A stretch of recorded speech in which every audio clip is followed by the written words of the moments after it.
You ever make a big decision that felt, well, just 100% right in the moment, only to look back a week later and think, what on earth was I thinking? That gut feeling that felt so certain, so clear, suddenly feels like you were tricked. Yep, we've all been there. So, that brings us to the big question, right? Why do our own powerful feelings, our intuition, sometimes steers us completely off a cliff? Well, it turns out there's this predictable, almost invisible process that happens inside our brains every single time. And today, we're going to pull back the curtain on that hidden playbook. And it all comes down to this one idea: emotional decision-making. Now, this isn't about being illogical. It's about a very specific sequence of events. First, the feeling hits you, this powerful urge to do something. The decision feels right, deep in your bones. And only after that does your logical brain kick in, not to question the feeling, but to start building a case for it. Okay, so here it is, the entire hidden process, laid out in 7 stages. It all starts with stage 1, an emotional trigger. This can be anything really: seeing a post online, getting a weird email, something that sparks a strong feeling. That feeling immediately lights up stage 2, the amygdala. This is your brain's alarm system, and man, it is fast. It screams, "Do something now," which leads us right into stage 3, the urgency illusion. And this is where your brain's goal totally flips. As you can see in stage 4, it's no longer about finding the best long-term solution. Nope, the new goal is just to find short-term relief. It wants to stop that uncomfortable feeling, and it wants to do it now.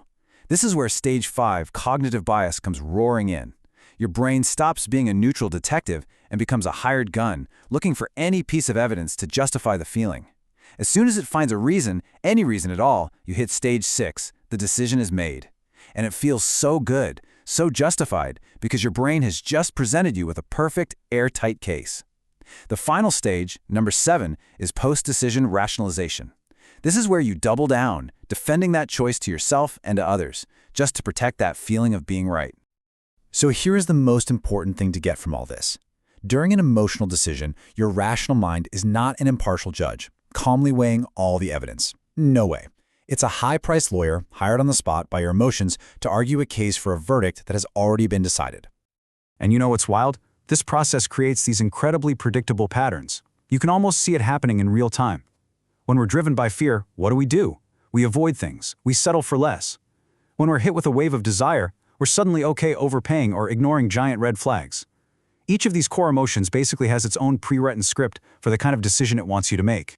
When you put the two decision-making processes side by side, the difference is just night and day. Emotional decisions are a frantic sprint, driven by a desperate need for relief. Logical decisions, they're more like a marathon, paced out and focused on long-term value. One leaves you with the choice you feel like you have to defend, and the other leaves you with a choice you can actually evaluate and learn from. Okay, so we've mapped out this powerful, almost automatic process that just loves to jump into the driver's seat. The most important question then is, how do you get back in control? How do you actually interrupt this cycle before it takes you somewhere you don't want to go?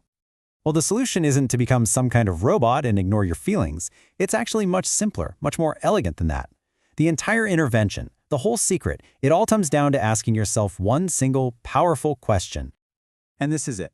What would I choose if this emotion disappeared tomorrow? Now, asking this doesn't magically make the feeling go away, but it does something absolutely critical. It creates distance. It lets you mentally step outside of that storm of fear or excitement and just look at the situation from a clearer perspective. It separates you from the temporary feeling. But there's one more piece to this. After you ask that question, you wait. Specifically, you wait 48 hours. Why? Because intense emotions have a pretty short shelf life. If your answer to the question is different 2 days later, then you know for a fact that the initial urge was pure emotion, not sound logic. That simple pause is often all it takes. So here's the final truth, the big takeaway. Your emotions are not your enemy. In fact, they are incredibly valuable data. That feeling of anxiety or desire is a critical input. It's a signal that you should pay attention to something. But it shouldn't be the CEO of your decisions. A good decision listens to the emotion, but then verifies with logic. So, the next time you feel that intense pull, that overwhelming sense of, I need to do this now, remember this process. Your emotions are trying to tell you something important, for sure. The only real question is, who's actually in charge of what happens next?